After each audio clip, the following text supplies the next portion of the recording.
Tshisekedi doit continuer de se battre. Sur son compte X, le leader du mouvement centriste congolais, Germain Kambinga a exhorté le président congolais de ne pas capituler, car rien ne justifie l'acceptation d'une capitulation. Kambinga écrit sur X. L'histoire d'une nation s'écrit bien souvent à l'encre de sang, et la dignité est le ciment qui immortalise la volonté d'être et de perdurer. Ne pas céder face à l'adversité, lorsqu'on a la conviction de porter une responsabilité historique, est la marque des grands hommes. En fait, Kambinga réagissait au dernier discours de Zelensky dont je vous invite à suivre un extrait. Ukrainiens et Ukrainiennes, les Ukrainiens veulent la paix, mais pas une capitulation. Nous traversons une période difficile. Je ne trahirai pas le peuple ukrainien. L'Ukraine subit une pression maximale pour accepter un plan de paix dangereux.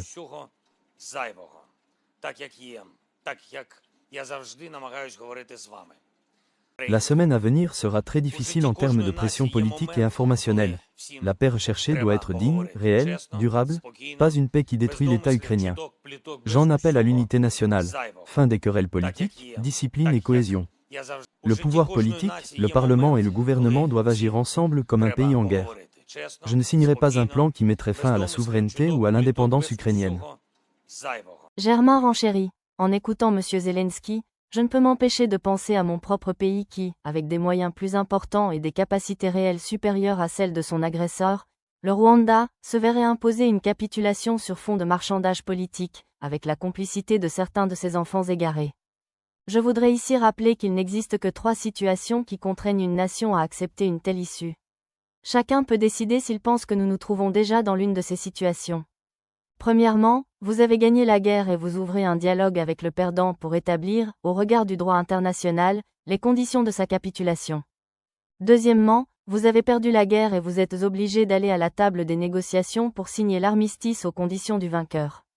Ou troisièmement, vous êtes contraint par l'agresseur, en raison de vos énormes pertes humaines et territoriales, de votre faiblesse financière et logistique, de négocier la paix parce qu'aucune victoire n'est possible. Voilà les 3 situations qui obligent une nation à renoncer. Pensons-nous sincèrement qu'avec un budget aujourd'hui de 26 milliards de dollars, dont 30% consacrés à la sécurité, nous serions incapables de vaincre une rébellion artisanale soutenue par le Rwanda? Pensons-nous qu'avec le potentiel stratégique lié à nos ressources, au cœur des enjeux de la transition énergétique, nous n'avons pas les ressorts nécessaires pour nous retrouver victorieux et reprendre notre rôle naturel d'astre, plutôt que de demeurer un immense satellite dérivant dangereusement sans trajectoire précise? Kambinga conclut enfin, je crois en la dignité de mon pays, et je pense que le PR05 doit continuer à se battre pour préserver nos acquis démocratiques et renforcer notre crédibilité internationale, tout en préparant sérieusement nos forces de défense, dont il est le commandant suprême, aux victoires de demain, les seules voies de dignité pour notre liberté et notre souveraineté définitive.